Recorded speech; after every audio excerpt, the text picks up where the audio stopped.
우리 하나님 말씀 좀 같이 살펴보겠습니다. 하나님 말씀은 누가복음 22장입니다. 다 찾으신 줄 알고 우리 한 절씩 교독하도록 하겠습니다.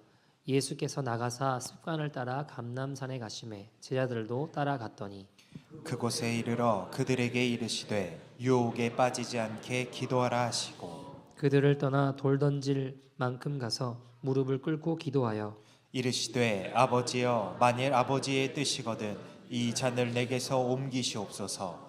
그러나 내 원대로 마시옵고 아버지의 원대로 되기를 원하나이다 하시니 천사가 하늘로부터 예수께 나타나 힘을 더하더라. 예수께서 힘쓰고 애써 더욱 간절히 기도하시니 땀이 땅에 떨어지는 핏방울같이 되더라. 아멘. 하나님의 말씀입니다. 어느 여행자가 아프리카 한 마을을 방문하게 되었습니다. 그런데 때마침 그 마을에 추장의 아들이 결혼을 하게 되었습니다. 그런데 이상한 건 뭐냐면 추장의 아들이 결혼을 하려고 하는 자매를 보니까 너무 볼품이 없는 거예요. 너무 왜소하고 기품도 떨어지는 것 같고 왜 이런 여자랑 결혼을 하지 싶을 만큼 뭔가 어울리지 않는 그림이었습니다. 더 놀라운 건 뭐냐면 보통 아프리카에서 이제 결혼을 할 때 염소 한 마리 잡고 결혼을 하는데 이 추장 집이 그 볼품 없는 그 여인의 집에 소를 6마리나 보낸 겁니다. 그러니까 사람들이 기겁을 하는 거죠. 아니 염소 한 마리를 줘도 아까울 판인데 어떻게 소 6마리를 주고 저런 여인이랑 결혼을 하려고 하냐? 다들 이해가 되지 않는 상황이었습니다. 자, 시간이 흘러서 이 여행자가 다시 그 마을에 방문하게 되었습니다. 그런데 그 마을에 갔는데 어떤 모르는 사람이 자기를 향해 인사를 하는 거예요. 근데 여기 여인이 너무 기품 있고 너무 괜찮아 보이는 뭔가 이 동네 사람이 맞나 싶을 만큼 괜찮아 보이는 여성이었습니다. 저를 모르시겠냐고 물어보더랍니다. 인사를 하면서. 모르겠다고 하니까 알고 보니까 그 초라하고 볼품 없었던 그 여인이었던 거예요. 너무 많이 바뀌어가지고 알아볼 수 없을 만큼 많이 바뀌어 있던 거죠. 너무 기품이 흐르고 기품이 있어 보이는 이 여인이 그 전에 보잘것없었던 모습은 온데간데 없고 아름답고 누가 보더라도 추장의 아내로서 손색이 없는 사람으로 바뀌어 있어서 못 알아본 것이죠.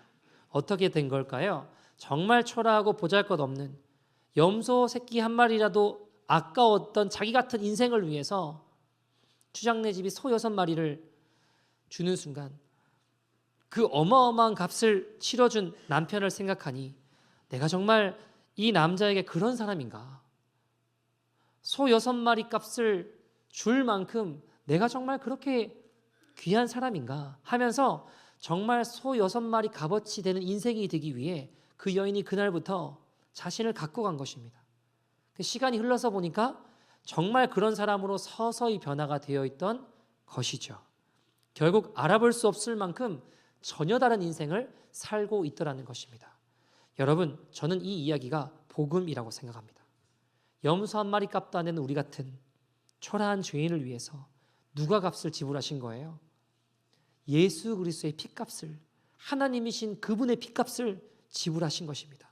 십자가에서 예수님의 생명값을 지불하시고 우리를 사신 바 되었습니다. 그 사랑, 그 은혜를 경험한 자라면 예수님 값처럼, 예수님처럼 변화되어져 가는 것입니다. 여러분, 오늘은 우리가 성금요 예배로 우리가 드리고 있습니다. 바로 예수님이 십자가에 달려 돌아가신 날을 우리가 기념하며 이 자리에 나아가는 것입니다. 우리의 모든 수치와 허물과 죄악, 저주, 예수님 십자가에 다 지불하셨습니다.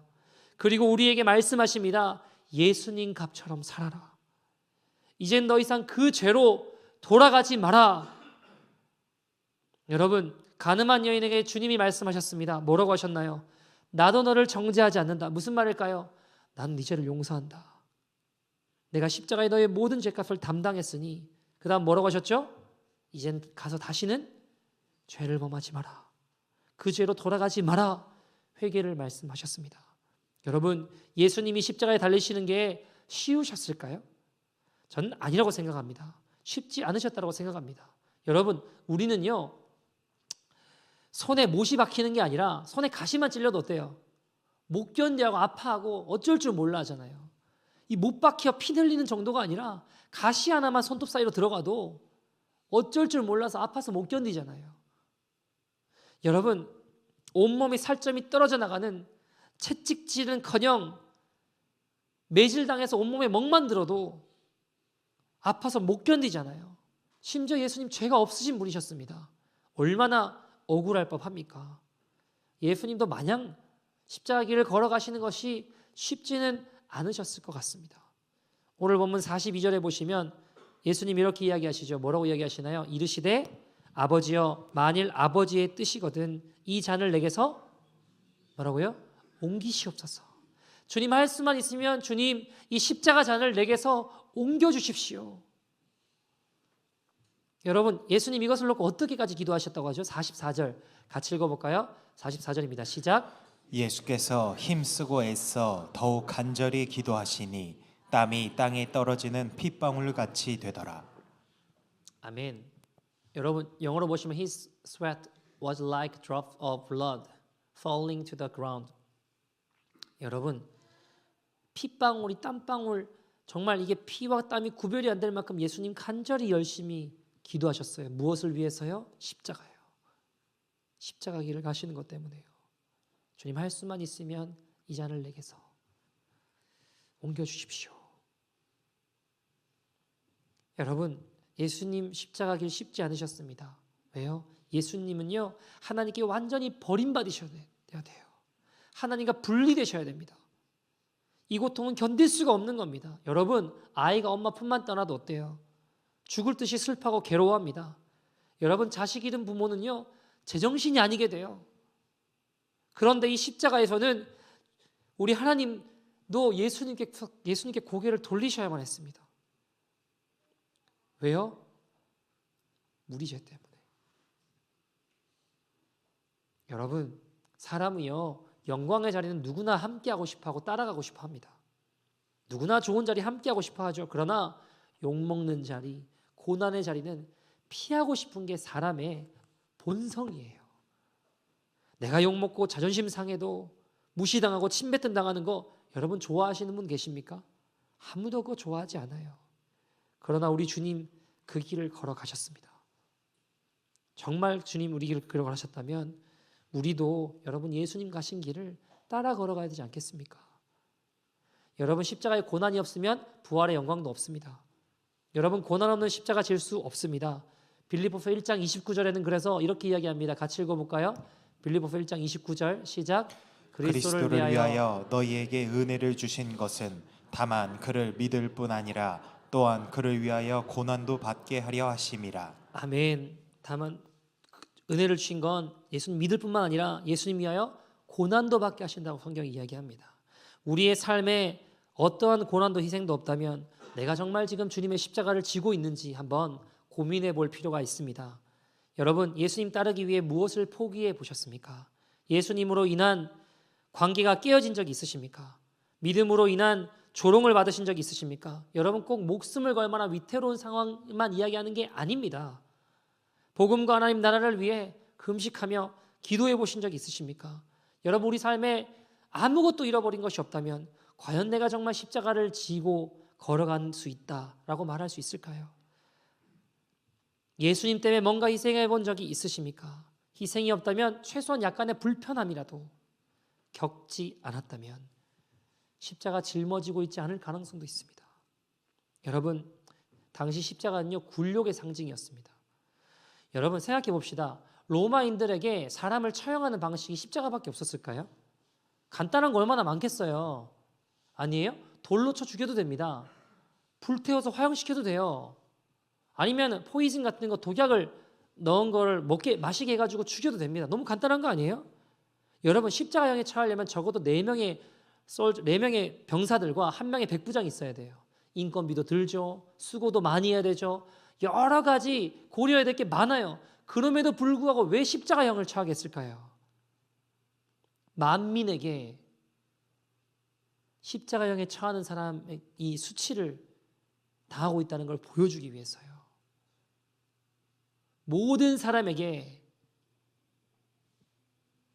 이 사람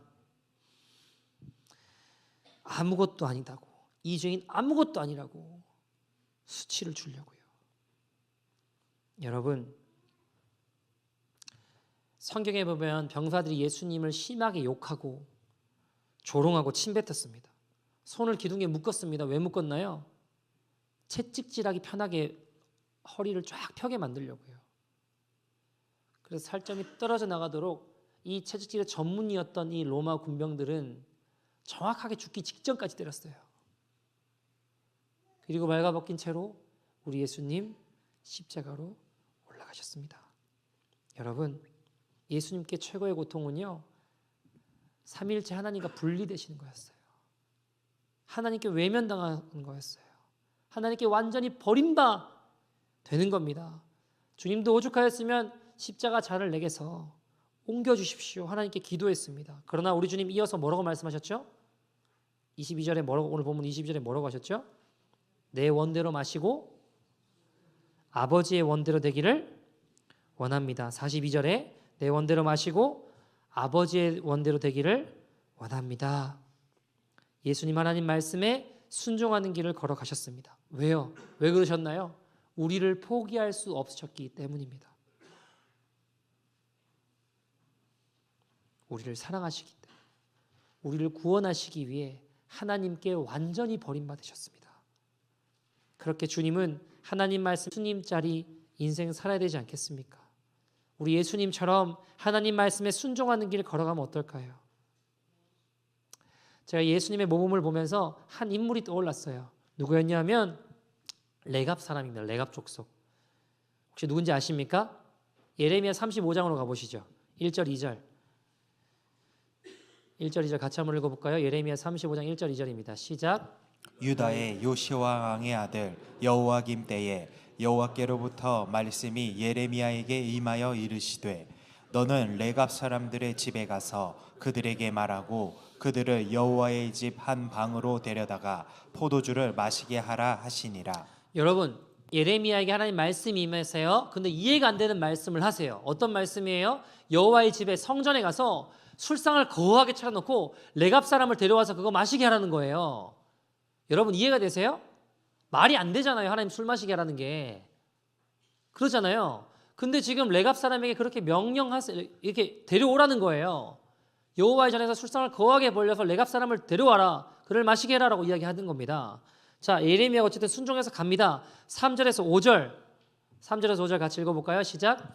이에 내가 하바시냐의 손자요 예레미야의 아들인 야하사나와 그의 형제와 그의 모든 아들과 모든 레갑 사람들을 데리고 여호와의 집에 이르러 익데랴의 아들 하나님의 사람 하난의 아들들의 방에 들였는데 그 방은 고관들의 방 곁이요 문을 지키는 살룸의 아들 마아세야의 방 위더라. 내가 레갑 사람들의 후손들 앞에 포도주가 가득한 종지와 술잔을 놓고 마시라 권하매. 자, 술잔을 놓고 마시라고 예레미야가 레갑 사람들에게 권했습니다. 그 레갑 사람들의 반응이 주목할 만합니다. 6절과 7절 말씀 읽어보겠습니다. 시작. 그들이 이르되 우리는 포도주를 마시지 아니하겠노라. 레갑의 아들 우리 선조 요나답이 우리에게 명령하여 이르기를 너희와 너희 자손은 영원히 포도주를 마시지 말며 너희가 집도 짓지 말며 파종도 하지 말며 포도원을 소유하지도 말고 너희는 평생 동안 장막에 살아라. 그리하면 너희가 머물러 사는 땅에서 너희 생명이 길리라 하였으므로. 아멘. 레갑 사람들이 뭐라고 이야기해요? 우리는 술 안 마실 겁니다. 집도 짓지 아니할 겁니다. 뭐 이런 이야기들을 막 해요. 근데 여러분, 왜 안 해요? 조상 요나답이 하지 말라고 해서 안 한대요. 포도주 마시지 말라고 했다. 집 소유하지 말라고 했다. 누구한테 마신 말씀 같으세요? 좀 비슷한 떠오르는 사람 없으세요? 나실인들, 레위인들한테 하신 말씀 같잖아요. 나실인에게 하신 말씀 같지 않습니까? 요나답이 명령했다. 우리 조상 요나답이 말했기 때문에 우리는 하지 않아. 여러분, 예레미야도 뭔 상황인지 모르고 갔을 거예요. 예레미야도 깜짝 놀랐습니다. 왜냐하면 여러분, 레갑 사람들이 어느 나라 사람들인가요? 역대상 2장 55절 보실까요? 역대상 2장 55절 같이 읽어보죠. 시작. 야베스에 살던 서기관 종족 곧 디라 종족과 시므아 종족과 수가 종족이니 이는 다 레갑 가문의 조상 함마덱에서 나온 겐 종족이더라. 자, 여러분, 겐 족속이래요. 이스라엘 사람이 아니네요. 즉 이스라엘 살지만 이스라엘 사람이 아닌 거예요. 겐 족속 사람입니다. 여튼 자기들은 술을 마시지 않겠대요. 왜요? 자기 조상 요나답이 술을 마시지 말라고 했기 때문입니다. 여러분, 겐 족속에 유명한 사람이 있어요. 누가 유명할까요? 사사기 1장 16절 보시면 겐 족속에 유명한 사람이 나옵니다. 누군가요? 모세의 장인이 겐 사람이에요. 누군가요? 이드로, 제사장 이드로입니다. 어디에 살던 사람인가요? 창세기 15장 18절 19절 말씀 보시겠습니다. 이들이 어디에 살았는지 나오죠? 같이 읽어볼까요? 시작. 그날에 여호와께서 아브람과 더불어 언약을 세워 이르시되 내가 이 땅을 애굽 강에서부터 그 큰 강 유브라데까지 내 자손에게 주노니 곧 겐 족속과 그니스 족속과 간몬 족속과. 자, 보세요. 아브라함한테 주시기로 약속한 땅이 가나안 땅이죠. 그 땅에 살고 있는 사람이에요. 그죠? 겐 족속이 지금 나오잖아요. 그죠? 이스라엘 사람들이 아니에요. 여러분, 가나안 사람들은 어떤 사람이에요? 이스라엘 사람 입장에서 보면 개만도 못한 족속이 가나안 사람들이에요. 할례도 안 받은 족속, 진멸에도 마땅한 족속입니다. 근데 여러분, 이 족속이 이유도 영문도 모른 채 술도 입에 안 대고 집도 소유를 하지 않아요. 여러분, 그러면 이 사람들이 예레미야가 지금 물어볼 때까지 도대체 얼마 동안 이걸 지켜온 걸까요? 우리가 알 수 있을까요? 알 수 있을 만한 근거가 있습니다. 단서가 열왕기하 10장 15절 보시면 이렇게 이야기를 합니다. 여기에 예후란 사람이 등장을 같이 읽어볼까요? 시작. 예후가 거기에서 떠나가다가 자기를 맞이하러 오는 레갑의 아들 여호나답을 만난지라. 그의 안부를 묻고 그에게 이르되 내 마음이 내 마음을 향하여 진실함과 같이 내 마음도 진실하냐 하니 여호나답이 대답하되 그러하니이다. 이르되 그러면 나와 손을 잡자. 손을 잡으니 예후가 끌어 병거에 올리며. 아멘. 북이스라엘 10번째 왕이었던 예후가 하나님 말씀대로 우상들을 제거해요. 바알과 우상들을 제거해요. 아합에 속한 자들을 진멸할 때 지금 누가 도왔다고 하냐면 여호나답이란 사람이 함께하고 도왔다라는 이야기를 하고 있어요. 근데 여러분, 이 여호나답이란 사람이 누구냐면 요나답의 다른 이름입니다. 지금 우리가 조상 요나답이 이야기해서 안 하고 있다고 했잖아요. 그 요나답의 다른 이름이 여호나답이에요. 여러분, 그러면 예후라는 사람이 왕이 주전 482년에서 815년에 살았던 사람입니다.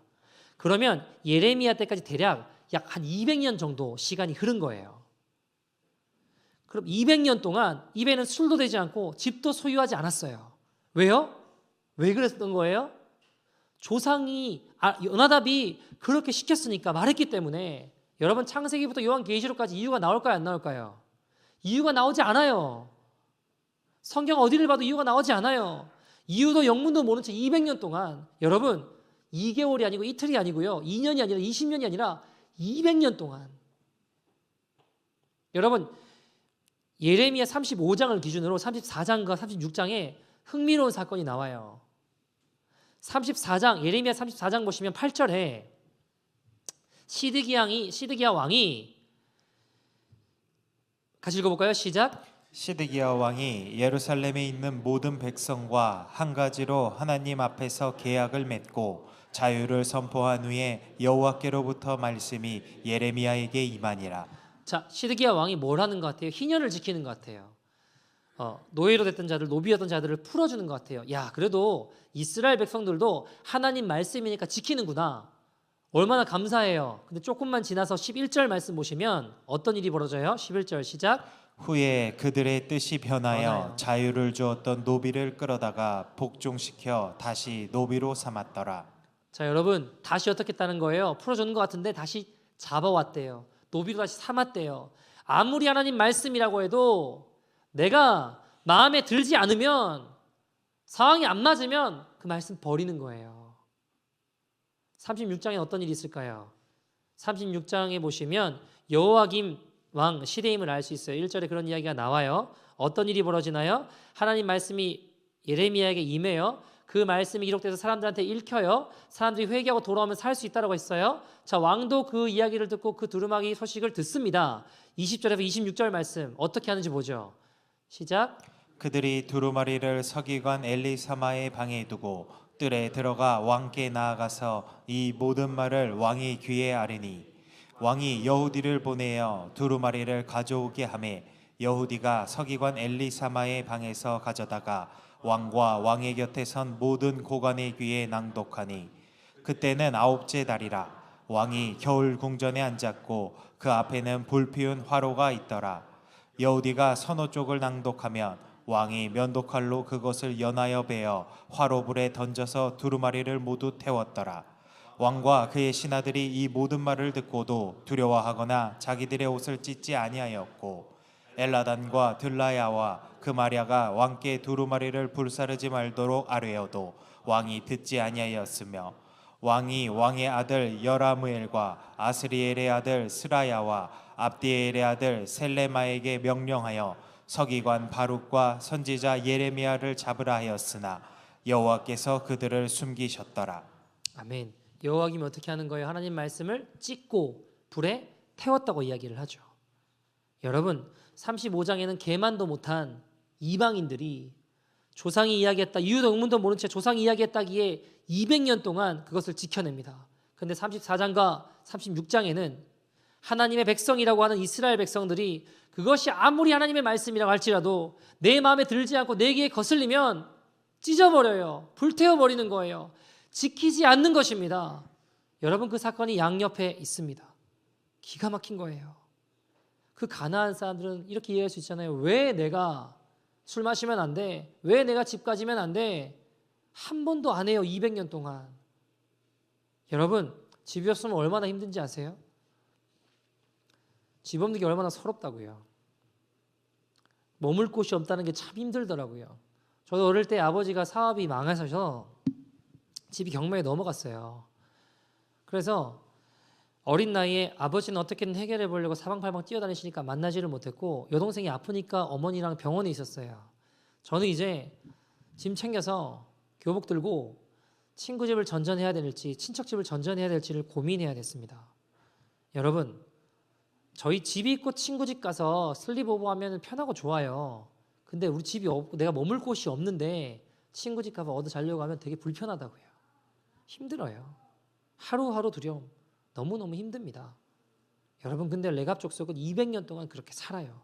원망도 불평도 없이. 이스라엘은 하나님 말씀인지 아니까 희년을 지키려고 한 거죠. 그죠? 근데 알아도 내가 힘들면 나에게 손해가 되면 내 자존심이 상하면 그 말씀은 언제나 없어졌습니다. 아무리 하나님 말씀이라 할지라도 내게 거슬리면 찢어요. 불태워요. 여러분 두렵습니다. 우리의 삶은 내 삶은 예레미야 35장일지 4장과 6장일지 여러분 우리가 하나님 말씀하시면 우리 예수님처럼 내 잔을 옮겨주십시오. 할 수 말씀 내 잔을 옮겨주십시오. 하지만 그러나 내 뜻대로 마시고 아버지 뜻대로 내가 순종하겠습니다. 내가 기분이 나쁘고 아무리 힘들어도 우리 예수님처럼 좀 들어드리면 어떨까요? 우리 하나님 좀 믿어드리면 어떨까요? 하나님 믿는다고 하면서도 내 머리로 이해되는 것만 믿고 머리로 이해되지 않는 것은 언제든지 뒤로 한다면 실제로 믿음이 없는 것일 수 있습니다. 히브리서 11장 1절은 뭐라고 이야기하나요? 믿음은 바라는 것들의 실상이요 보이지 않는 것들의 증거라고 하셨습니다. 믿음은 바랄 수 없는 중에 바라고 믿는 거예요. 내 상식으로 도저히 이해되지 않지만 하나님께서 말씀하셨다기에 믿는 거예요. 여러분 내가 믿는 분이 정말 하나님이라면 믿는데 묻거나 따지거나 할 게 뭐가 있겠어요. 여러분 모르는 길 갈 때 내비게이션을 믿으니까 따라가지 아니까 따라가요? 모르니까 따라가는 거 아닙니까? 아는데 뭐 볼 필요가 뭐가 있겠어요. 아니 그 이상한 여자가 하는 말도 믿는데 내가 믿고 따라가는데 내비게이션. 여러분 납득이 안 될 수 있지만 순복하는 거예요. 하나님 말씀 앞에. 여러분 지금 이 시대의 교회는요 사회 속에 사람들에게 많은 지탄과 욕을 먹고 있어요. 근데 혹시 이런 욕 들어보셨어요? 야 니네는 너무 하나님 말씀대로 살려고 해. 니네는 너무 하나님 말씀대로 순종해. 너무 지나치게 하나님 말씀대로 순종하는 거 아니야? 이렇게 욕먹는 일 보셨어요? 저는 들어본 적이 없어요. 한 번도 없습니다. 그게 너무 속상하고 마음이 아파요. 저는요, 레갑 족속이 부러워요. 이스라엘에게 하대받던 사람들입니다. 개돼지 짐승 취급받던 사람입니다. 할례 받지 못해 사람 취급받지 못했던 사람들입니다. 그런데 그럼에도 불구하고 순종하던 그들의 모습이 하나님 보시기엔 그렇게 좋으셨는가 봐요. 예레미야 35장 18절 19절 마지막 쪽에 보면 이렇게 이야기합니다. 같이 읽어볼까요? 시작. 예레미야가 레갑 사람의 가문에게 이르되 만군의 여호와 이스라엘의 하나님께서 이와 같이 말씀하시기를 너희가 너희 손조 요나답의 명령을 순종하여 그의 모든 규례를 지키며 그가 너희에게 명령한 것을 행하였도다. 그러므로 만군의 여호와 이스라엘의 하나님께서 이와 같이 말씀하시니라 레갑의 아들 요나답에게서 내 앞에 설 사람이 영원히 끊어지지 아니하리라 하시니라. 아멘. 여러분, 이게 성취되었을까요? 성취되지 않았을까요? 유다 랍비 문헌에 따르면 레갑의 딸들이 레위인들과 결혼하게 돼요. 그래서 이 약속이 성취되게 됩니다. 여러분, 우리 중에 유대인이 있으신가요? 없잖아요. 다 이방인 아닙니까? 우리 중에 누가 좀 레갑 족속이 되고 싶으십니까? 전 되고 싶어요. 진심으로 되고 싶습니다. 제 생각이랑 달라도 내 자존심이 상해도 그게 우리 주님 말씀이다. 그러면 내 무릎을 꺾어서라도 순종하고 싶습니다. 여러분, 레갑 족속 가나안 사람들이었어요. 할례 받지 못해 개돼지 짐승 취급받던 사람들입니다. 근데도 그렇게 지켜나가는 거예요. 근데 저는 왜 이렇게 못할 이유가 많은지 모르겠어요. 하나님 말씀이라도. 레갑 족속이 부러워요. 여러분 어떻습니까? 여러분도 레갑 족속이 되고 싶으십니까? 그럼 제가 말씀 하나만 선포하겠습니다. 여러분, 우리가 정말 하나님 말씀을 이렇게 지켜내며 나아갈 수 있었으면 좋겠어요. 예수님 이렇게 말씀하셨습니다. 요한복음 13장 34절 35절입니다. 같이 읽어볼까요? 시작. 새 계명을 너희에게 주노니 서로 사랑하라. 내가 너희를 사랑한 것 같이 너희도 서로 사랑하라. 너희가 서로 사랑하면 이로써 모든 사람이 너희가 내 제자인 줄 알리라. 여러분, 누가 이 말씀 앞에 반응하시겠습니까? 여러분, 우리가 얼마나 많은 사역을 하면 주님이 기뻐하실까요? 얼마나 많은 구제를 하면 주님 기뻐하실까요? 여러분, 그것이 우리가 예수 그리스도의 제자된 증거일까요? 아니요. 예수님 그렇게 말씀하지 않으셨습니다. 예수 그리스도의 제자된 증거가 뭐라고 하셨어요? 너희가 서로 사랑하면 내 제자인 줄 알리라. 사랑할 수 없는 사람을 사랑해 봅시다. 예수님 뭐라고 하셨어요? 사랑할 만한 자만 사랑하면 그것이 너에게 무슨 유익이 있겠냐. 이방인들도 다 그렇게 한다. 그럼 우리는 믿는 사람들은 달라야 된다는 거잖아요.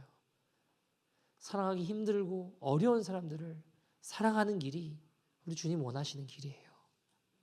여러분, 진정한 사랑이 뭘까요? 고린도전서 13장 우리 사랑장이잖아요. 3절에 이렇게 이야기를 해요. 내가 있는 모든 것으로 구제하고 몸을 불살하게 내어줘도 사랑이 없으면 아무 소용이 없대요. 이걸로 그리스도의 제자인 줄 안다고 하셨는데 그런 걸로 뭐 구제한다고 알 수 있는 게 아니래요. 4절부터 7절에 사랑이 뭔지 이렇게 이야기하십니다. 같이 읽어볼까요? 시작. 사랑은 오래 참고 사랑은 온유하며 시기하지 아니하며 사랑은 자랑하지 아니하며 교만하지 아니하며 무례히 행하지 아니하며 자기의 유익을 구하지 아니하며 성내지 아니하며 악한 것을 생각하지 아니하며 불의를 기뻐하지 아니하며 진리와 함께 기뻐하고 모든 것을 참으며 모든 것을 믿으며 모든 것을 바라며 모든 것을 견디느니라. 아멘. 저도 이 사랑으로 나가는 사람이고 싶습니다. 근데 여러분, 저도 잘 안 돼요. 솔직하게 말씀드려 저도 사랑할 만한 자만 사랑하는 게 쉬워요. 사랑하고 싶지 않은 사람 사랑하는 건 잘 안 됩니다. 저도 왜 이렇게 잘 안 되는지 잘 모르겠습니다.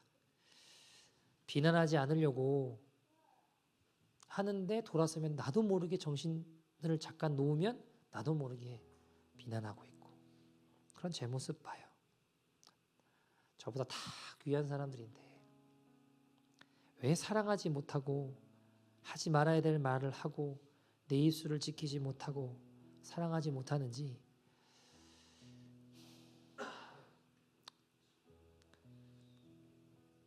그러나 레갑 족속처럼 살고 싶어요. 여러분, 레갑 자손도 요나답이 한 말을 지켜드렸는데 우리도 좀 주님 지켜드리면 안 될까요?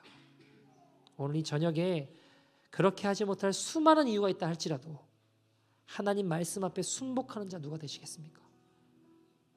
여러분, 우리 다 이방인 아닙니까? 다 죽을 수밖에 없는 우리를 구원하셨습니다. 그 사랑받은 것이 정말 사실이라면 누가 하나님의 말씀 앞에 반응하시겠습니까? 여러분, 실제로 있었던 일입니다. 한국의 어떤 부흥사 목사님께서 강원도 어떤 쪽에 집회를 가셨어요. 근데 화장을 아주 진하게 눈썹은 막 이런 거 붙이고 있는 어떤 짧은 치마를 입은 여성분이 들어오더니 와서 막 자질러지게 우는 거예요. 막 나중에는 벌렁 뒤집어지니까 짧은 치마를 입으니까 얼마나 보기가 민망해요. 보니까 막 자질러지게 울고 막 소리를 지르고 막 울고 있는 거예요. 그래서 가서 물어봤어요. 어떤 일이 무슨 사연인가 물어보니까 이 여인이 그 지방의 그 동네에 몸 파는 여성이었습니다. 프로스티튜트 하는 여성이었어요. 어떻게 하다가 거기까지 팔려온 겁니다. 근데 빚이 너무 많잖아요. 그러니까 그 일을 청산을 할 수도 없고, 우연히 교회에 들어왔는데 말씀이 들리니까 복음 앞에 서보니까 내 죄가 너무너무 부끄럽고, 이렇게 살면 안 될 것 같은데 빚이 너무 많아서 나갈 수도 없고, 그만둘 수도 없고 어쩔 수가 없어서 그냥 말씀 앞에 그냥 헝 우는 거예요. 나 어떡하냐고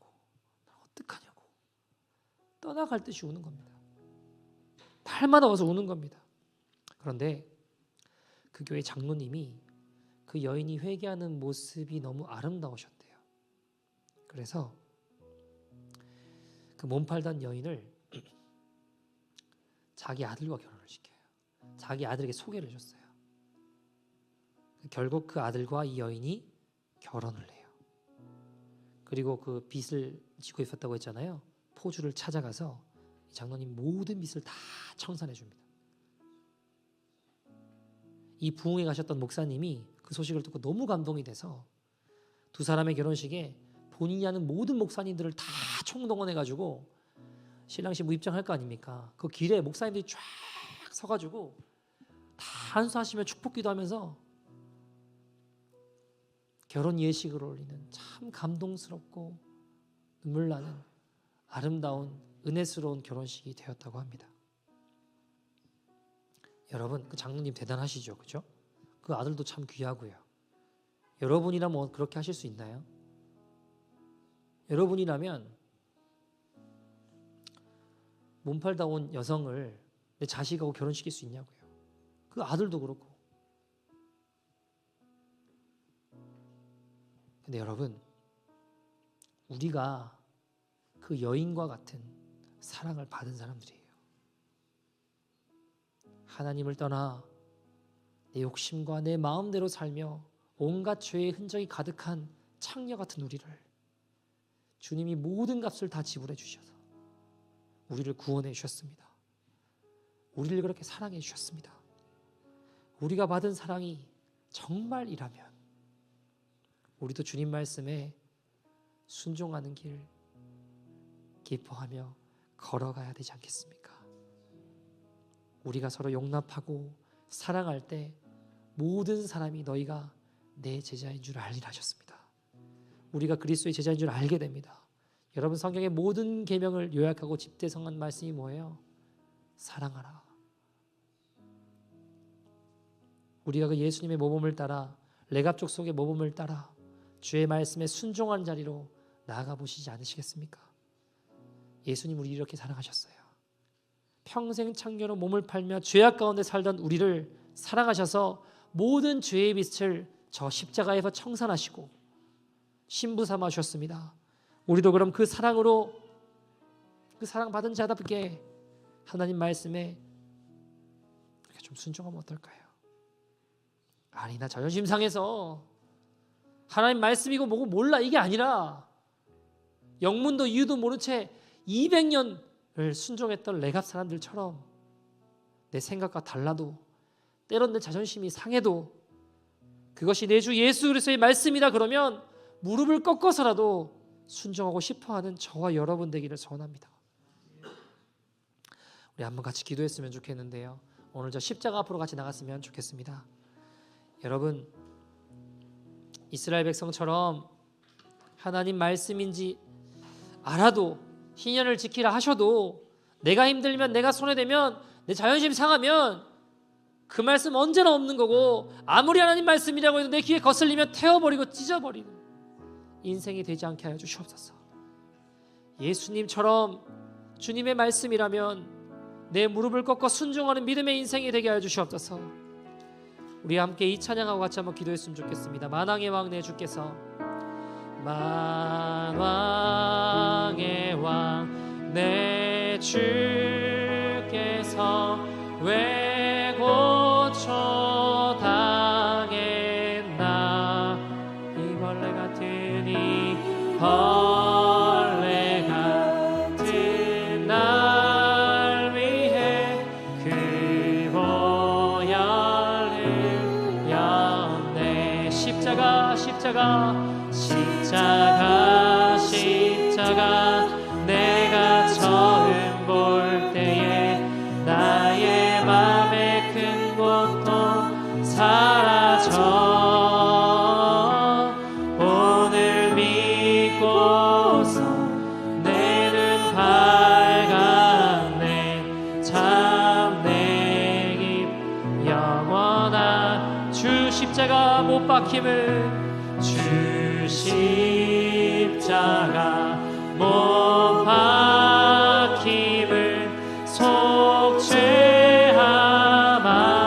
속죄함아닌가. 그 긍휼함과 큰 은혜, 그 긍휼함과 큰 은혜 말할 수 없도다.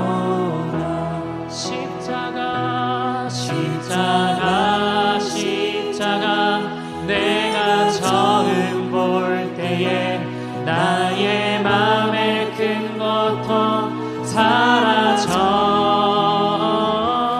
오늘 믿고서 내 눈 밝았네. 참 내 기쁨 영원한. 늘 울어도 그 큰 은혜 다 갚을 수 없습니다.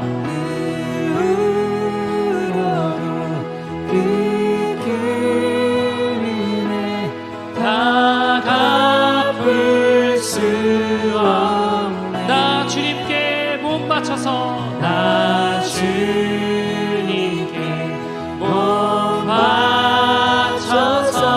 주의 일. 우리 그리스도의 십자가 보러 나갑시다. 십자가 내가 처음 볼 때에 나의 맘에 큰 고통 사라져. 오늘 믿고서 내 눈 밝았네. 참 내 기쁨 영원하구나. 하나님, 나 같은 죄인을 위해 지키시고 피 흘리신 예수님, 창녀가처럼 더럽고 추악한 이 죄인을 향해 그리스도의 십자가를 비춰주셨습니다. 하나님, 내 그 사랑을 받은 자답게 하나님 주의 말씀에 순종하며 걸어갈 수 있는 믿음의 인생이 되게 하여 주시옵소서. 아무리 주의 말씀이라고 해도 내가 힘들면, 소외되면, 자존심 상하면 주의 말씀 찢어버리고 불태우는 나의 인생이 아니라 하나님, 내 사랑하는 주님의 말씀하셨기에 네가 그 말씀 지키며 순종하며 기뻐하며 걸어갈 수 있는 믿음의 인생이 되게 하여 주시옵소서. 우리 다같이 주의 이름으로 부르고 동서로 기도합니다. 주여.